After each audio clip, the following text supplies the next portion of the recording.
नमस्कार. आपली आजची रेसिपी आहे पिवळ्या मूग डाळीचं वरण. त्यासाठी 1 कपभर पिवळी मूग डाळ आपण कुकरला शिजवून घेणार आहोत. कुकरमध्ये डाळीसोबतच आपण थोडेसे जिरे, हळद, मीठ, 2 थेंब तेल, चिमटभर हिंग आणि डाळीपासून 1 इंचभर पाणी असं सर्व घालून कुकरला 4 शिट्या करून घेणार आहोत. वरणाला फोडणी देण्यासाठी आपण वापरणार आहोत मोहरी, ठेचलेलं लसूण, मिरची, कढीपत्ता आणि कोथिंबीर. आता आपण गॅस ऑन करून त्याच्यावर 1 पातेलं ठेवून घेऊया.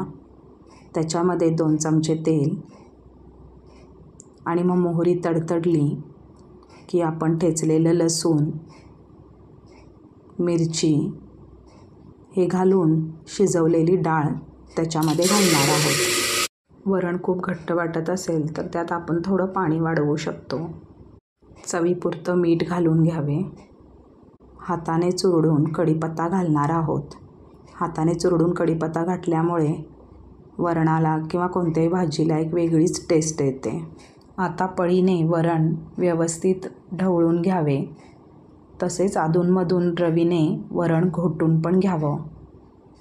डाळ चांगली रटारटा शिजत आल्यानंतर आपण त्याच्यामध्ये कोथिंबीर घालून घेणार आहोत. आता वरण मस्तपैकी शिजलेलं आहे. असं छानसं वाफाळतं वरण भाताबरोबर लिंबाची फोड आणि तुपाची धार सोडून खायला घ्यावी. तुम्हाला ही रेसिपी आवडल्यास लाईक, शेअर आणि सबस्क्राईब करा. संपूर्ण व्हिडिओ पाहिल्याबद्दल तुमचे खूप खूप धन्यवाद.